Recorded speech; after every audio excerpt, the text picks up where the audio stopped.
Hello and welcome to the 9th edition of Goa Arts and Literature Festival here at the International Centre Goa.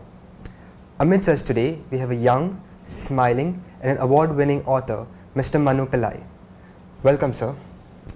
You've been acclaimed as a young, promising author of India. So how does it feel achieving such a feat at this young age? Well, like most good things in life, don't overthink it. If something happens that's positive and welcoming, you welcome it. But then eventually you realize that life is all about ups and downs. So the secret, I suppose, is not to be carried away with any kind of praise. So you enjoy it while it lasts, and then move on to your next project and work just as hard.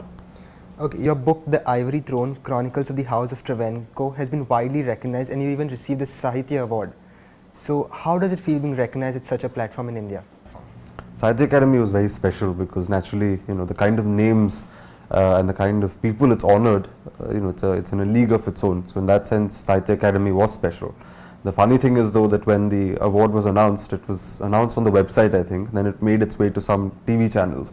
And then my mother called me because she heard it from somewhere, and then I was getting into a cab to go watch a movie called Wonder Woman when I got this news. And yeah, it was special because it's one award that's recognized across the country. It has one award that has tremendous value. It recognizes people from across states, across languages.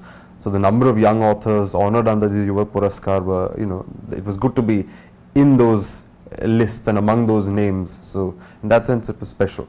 And it was also slightly, comical in the fact that I was watching Wonder Woman, and this was the news I got just before. And I went aside and watched the movie anyway. So did you manage to concentrate well on the movie? Oh yeah, Wonder Woman was a good movie. Yeah. So. Besides the good work you've received from all your books, you've also received a lot of criticism. So how do you think, in your personal opinion, should one look forward towards criticism? The general reviews and criticism has been good. The negative criticism, most of it has been rather bizarre. I remember one review in a Malayalam magazine that said I was part of a BBC conspiracy to defame India, and I thought, what sort of bizarre review is this? But otherwise, no, criticism is not a bad thing in its own right, because criticism, it helps you improve and figure out what you're doing wrong, because I intend to keep writing books. So taking criticism seriously helps improve your subsequent work as well. Whereas being close to criticism is not only a bad quality, it's the wrong kind of thing as a culture as well.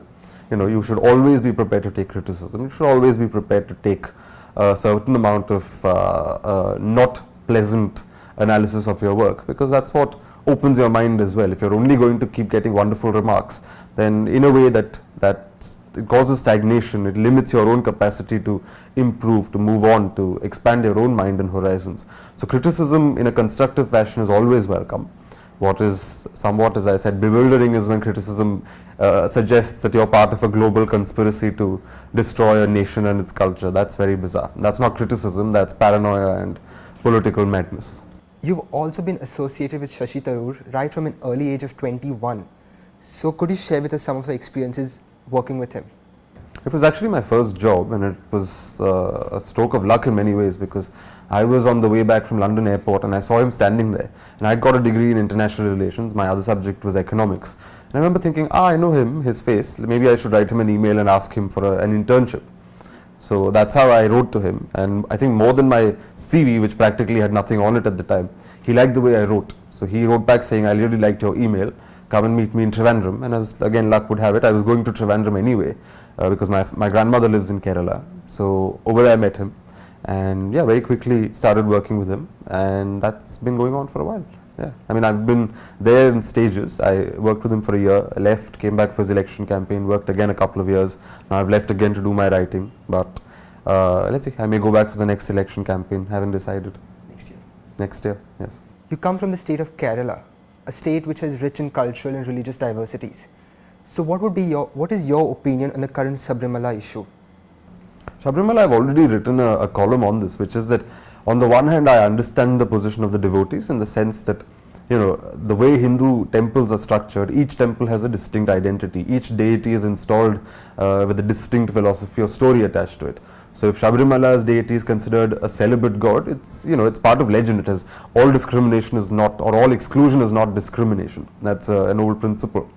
But all the same, now that the Supreme Court has made a decision, now that an order has been passed, Is it the end of the world? No, because customs always change, customs always evolve. We like to believe that tradition is timeless and non-changing, but as a historian I can tell you that tradition is always changing.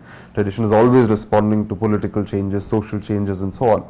The biggest proof of that is the entry of Dalits. The same arguments that are now being said, presented in the case of Sabrimala, saying that if women enter, the sanctity of the idol will be lost. These were the same arguments deployed in the 1930s, saying that if Dalits enter all temples, the sanctity of the idols will be lost. And yet Dalits did enter, and 20 years from then people realized it was perfectly normal, it was perfectly fine. So I have a feeling that with Sabrimala as well, 20 years from now we'll all sit up and think, what was the big fuss about, what was the big ruckus all about? In reality, change of custom is not necessarily a bad thing. Sometimes you do need a little bit of a push, and I don't think Sabrimala's Ayyappan is going to get up and go anywhere because women enter. So if customs changed, if a decision has been taken and the courts have decided, it's fine. It's not, devotion isn't going to die. The deity's attractiveness and greatness and the temple's heritage and history is not going to change in any significant way. The temple will continue to be there. Ayyappan will continue to be on the hill, regardless of what the gender of the visitors to that temple is. How do you think festivals like the Goa Arts and Literature Festival help young authors? We live in the age of social media and all of that. So when a book comes out, you can do your social media, you can do your press, you can do all of that. But it's only festivals such as this one which put you directly in front of your readership, put you directly in front of an audience, where you have to not only tell your story well, you have to sometimes persuade them to pick up your book and suggest that this might be worth your time. So it's always good to have a direct channel with your readership, a direct audience in front of you, because then the questions are asked immediately, the subject can be clarified at once. And obviously, a place like Goa, the kind of audiences we've seen so far at the festival, they're very well engaged in terms of what's happening here. They're very well read.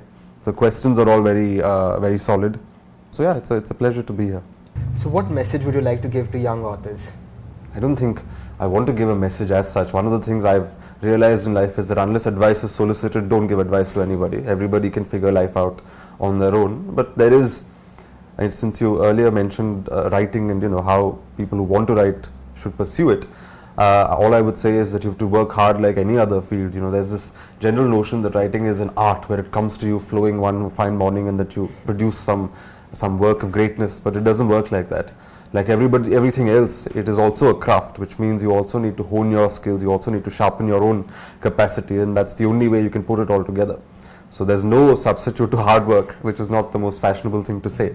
But I think at the end of the day, like everything else, writing is also not only about an idea, but also about how you exercise your mind, how you exercise your skills in terms of actually writing, and how you put it all together and give that art, give that story the platform it deserves, the kind of expression it deserves, and how you eventually, like a carpenter painstakingly and patiently works on wood with his own implements and tools, much like that you have to work on your writing as well, and finally try and accomplish what your mind wants to accomplish. Those are nice, sweet words, like. Thank you. Thank you so much. I'm glad you think so. No, it's nice. Thank you so much. So that was Mr. Manu Pillai in conversation with us here at the Goa Arts and Literature Festival. Stay tuned for more updates.